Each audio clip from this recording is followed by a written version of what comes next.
के बारे में। बैगुन कोडोर एक रेलवे स्टेशन जो कि बंद रहा था 42 साल तक।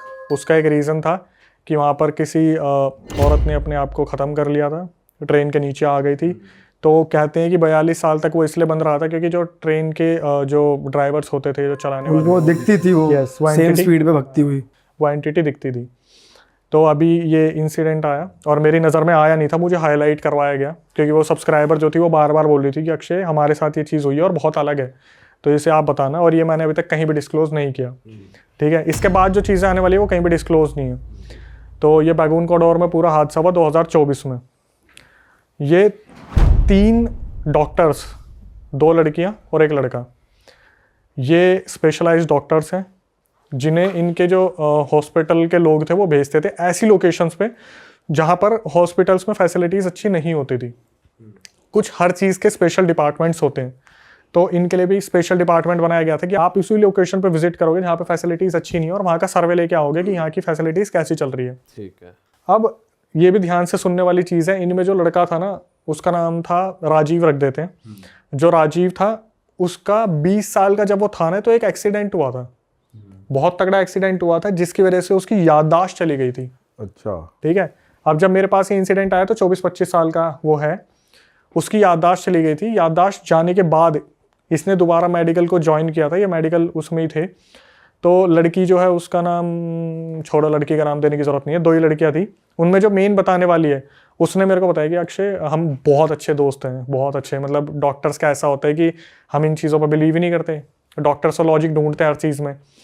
तो इनको ना एक ब्रेक चाहिए था, ये कोलकाता के हैं, तो इनको ब्रेक चाहिए था। काफ़ी टाइम हो गया, कहीं बाहर नहीं जा पा रहे हैं, कोलकाता के ऐसे ऐसे लोकेशंस पर हमें भेज दिया जाता है जहाँ पर ठीक से हॉस्पिटल वर्क नहीं करते हैं वो। तो इनके पास ये लोकेशन आई कि आप वेस्ट बंगाल में जाओगे, बैगुन कोडोर रेलवे स्टेशन पे आप उतरोगे और वहीं से आपको जो है हॉस्पिटल में आपको जाना है। बहुत अच्छी जगह है, मुझे तो मैंने कभी नहीं देखी वो जगह, लेकिन इन्होंने जो बताया कि बिल्कुल ग्रीन, बिल्कुल ग्रीन, बढ़िया लोकेशन। इन्होंने वहाँ पर हॉस्पिटल में गए, 2-3 दिन इन्होंने हॉस्पिटल में सबको अटेंड किया। उसके बाद क्या हुआ, जो राजीव नाम का लड़का था ना, जो राजीव नाम का लड़का था, उसने जब से बैगुन कोडोर रेलवे स्टेशन पर कदम रखा था उसके हाव भाव बदल गए थे। जैसे ऐसा लग रहा था जैसे इसे ना कुछ एंटिटीज फील हो रही हैं, मतलब इसके साथ कुछ ना कुछ तो दिक्कत है। तो ये जब भी हॉस्पिटल में रहते थे तो राजीव जो लड़का था वो हमेशा अजीब तरीके से रिएक्ट करता था। मतलब जो बहुत ज़्यादा लव चिलिंग बंदा था, जो हमेशा ये बोलता था कि मेरे को बाहर जाना है, नेचर को एक्सप्लोर करना है, ऐसे करना है, वैसा करना है। जैसे ही उसने बैगुन कोडोर रेलवे स्टेशन पे पैर रखा उसके हाव भाव बदल गए और वो हॉस्पिटल के अंदर भी ऐसा रहता था कि जैसे सीनियर डॉक्टर बोल रहे कि राजीव आपको ड्यूटी नहीं करनी क्या, आप क्यों आए हो यहाँ पे। वो क्या करता था, हॉस्पिटल के बाहर खड़ा है ना, तो जैसे जंगल वाला एरिया या ऐसा एरिया जहाँ पे खेत हुए था उन्हीं को देखता रहता था पूरे टाइम। और ये चीज़ जो 2 डॉक्टर्स थी, फीमेल डॉक्टर्स, वो भी ऑब्जर्व करती रहती थी कि यार क्या सीन है इसके साथ। ठीक है भाई, यही चीज़ें चलती रही। तो 2-3 दिन बाद इनको अब वहाँ से जाना था। तो ये बैगुन कोडोर रेलवे स्टेशन से इनकी ट्रेन थी और इनको कोलकाता जाना था। वहाँ पे जब ये निकले ना उस चीज़ के लिए, तो भाई भारी बारिश हो गई वहाँ पे, बहुत तगड़ी बरसात हो गई। और वहाँ पर ऐसा माहौल हो गया कि इनको ना तो कोई फैसिलिटी मिल रही है कि ये रेलवे स्टेशन तक पहुँचे। बड़ी मुश्किल से ढूंढ ढांड के जब तक ये रेलवे स्टेशन पर पहुँचे तो ये वेट कर रहे थे, ट्रेन आएगी, ट्रेन आएगी। शाम की आई थिंक 6-7 बजे की इनकी ट्रेन थी कि ट्रेन आएगी आएगी आएगी। काफ़ी देर से वेट कर रहे थे। इन्होंने देखा यार 6 बजे की ट्रेन है, 6:30 बज गए और ये खुद पहुँचे हैं 6:10 पे। तो इन्हें लगा ट्रेन लेट होगी। तो जब 6:30-7 बजते हैं ये जाते हैं उनके पास काउंटर पे कि यार कोलकाता वाली ट्रेन का कोई अपडेट नहीं है। तो बताते बेटा वो तो कब की निकल चुकी है, आप लेट हो गए हो आने में। वहाँ पर जो वो था जो काउंटर पे बैठा हुआ था, उन्होंने ना 2-3 चीज़ें ने हाईलाइट की। इन्होंने पूछा कि अंकल नेक्स्ट ट्रेन कब है, तो उन्होंने बताया कि सुबह है अब तो ट्रेन। तो इन्हें लगा यार हम कहाँ जाएंगे, क्या करेंगे। तो वो जो वहाँ पर जो अटेंड कर रहा था इन्हें, जो बुजुर्ग आदमी था, वो बोलता है कि देखो ऐसा है कि आप चाहो तो रेलवे स्टेशन पर रुक सकते हो, लेकिन यहाँ के लोगों से ना ज़्यादा मेल मिलाप मत करना। अच्छा, ये उसने हाईलाइट कर दिया कि मेल मिलाप मत करना यहाँ के लोगों से ज़्यादा। तो भाई ये बैठे हुए थे, अब इनके पास कोई और चारा तो क्या है, बारिश हो रही है, आंधी चल रही है घनघोर, जिसकी वजह से दूसरी ट्रेन जो है वो डिले भी हो गई। तो इनको ये लग रहा था कोई ट्रेन अगर वहाँ से आधे रास्ते भी होते जा रही है तो वहाँ पे जाके होटल ले लेंगे। लेकिन फिर ये काउंटर पे जाते हैं तो काउंटर पे पूछते हैं कि क्या सीन है, तो वो फिर बता देते हैं काउंटर पे कि बेटा ट्रेन डिले हो रही है बारिश की वजह से, आपके सामने मौसम तो आपको पता ही चल रहा है और ये छोटे स्टेशन है, यहाँ पे ट्रेन ज़्यादातर रुकती भी नहीं है बैगुन कोडोर जैसे रेलवे स्टेशन पे। तो ये उस चीज़ को सुनते हैं और फिर यही डिसाइड करते हैं कि भाई हमारे पास कोई चारा तो है नहीं, अपने शटर जो होते हैं ऊपर लगे होते हैं वो टीन ब्लू कलर की, उसी के नीचे बैठे हुए हैं, आपस में बातचीत करते रहते हैं।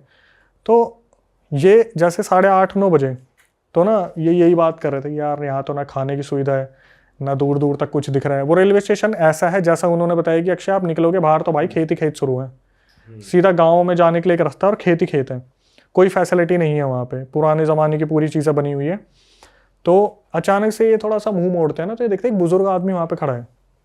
बुजुर्ग आदमी इनके पास आता लाठी लेके और बोलता है, बेटा आप यहाँ पर क्या कर रहे हो? तो ये बताते हैं कि अंकल ऐसे ऐसे हमारी जो है ट्रेन मिस हो गई है और हमें समझ नहीं आ रहा हम करें क्या। तो वो बुजुर्ग बोलते हैं कि अच्छा अगर तुम्हें दिक्कत नहीं है तो मैं भी बैठ जाता हूँ। तो ये तीन थोड़ा खिसकते हैं, वो उधर आके बुजुर्ग आदमी बैठ जाता है। फिर इनकी कन्वर्सेशन स्टार्ट होती है, तो बुजुर्ग आदमी इनके बारे में जानना शुरू करता है कि बेटा कहाँ से हो आप लोग? तो बताते हैं अंकल हम कोलकाता के ऐसे ऐसे हॉस्पिटल से आए थे और यहाँ पे सर्वे कर रहे थे, ऐसे ऐसे हमने यहाँ पर देखा, लेकिन ये जगह हमें पसंद नहीं आई क्योंकि हॉस्पिटल में इतनी फैसिलिटीज़ नहीं है और यहाँ पे ऐसा है वैसा है। तो जो हमारी सब्सक्राइबर है उसकी नज़र पड़ती है राजीव के थोपड़े पे कि राजीव के मुंह पे इतने पसीने क्यों आ रहे हैं, कि राजीव इतनी ठंडी हवाएं चल रही हैं, खुला रेलवे स्टेशन है, नेचर इतना अच्छा है, लेकिन फिर भी इसका मुंह ऐसा बना हुआ है जैसे इसने कोई पता नहीं क्या देख लिया हो। तो फिर भी जो सब्सक्राइबर वो सोचते हैं कि यार अंकल से बात करते हैं ना, गाँव के बारे में जानते हैं, नेचर को थोड़ा एक्सप्लोर करते हैं। लेकिन एक चीज़ देखते हैं, जब भी अंकल से कुछ क्वेश्चन पूछते हैं, अंकल के ना बड़े ऐसे जवाब आते हैं जैसे कुछ उलझे हुए से जवाब नहीं होते, कि वो बोलते हैं कि अंकल पता है रेलवे स्टेशन वाले अंकल ने बोला हमें कि ना यहाँ पे थोड़ा सा मेल मिलाप मत करना। तो वो पता क्या बोलते हैं जो बुजुर्ग आदमी है कि बेटा सही तो कह रहे हैं, वो जो चीज़ें होती है वो दिखती नहीं है, आप किसी को दिमागी रूप से जज नहीं करते, ऐसे दिल से जुड़ जाते हो।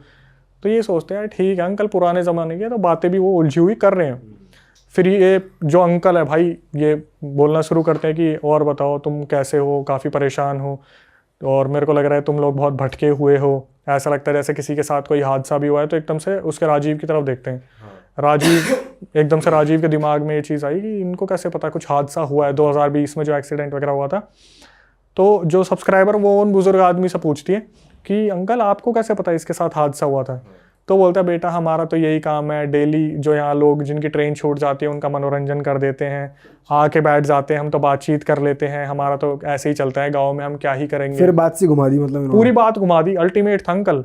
इसमें जो सबसे बड़ी चीज़ थी ना, जब मैंने कॉल करा उससे मतलब जो सब्सक्राइबर है उससे कॉल बाद में करा, पहले मैं सुना पूरा क्योंकि बार बार हाईलाइट करी थी बेगुन कोडोर बेगुन कोडोर, मैं भी सुना क्या है ये टॉपिक भी ट्रेंड से चला गया अब तो ये।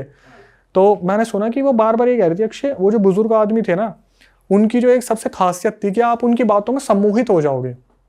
मतलब वो आपको बोलेंगे ना कि बेटा मेरे हाथ से खा लो तो आप खा लोगे। अच्छा। और इस चीज से अवेयर सिर्फ एक राजीव था कि उसके पसीने टप टप बोल रहे हैं, वो बार बार हैंकी पोंछ रहा है, बार बार हैंकी पोंछ रहा है।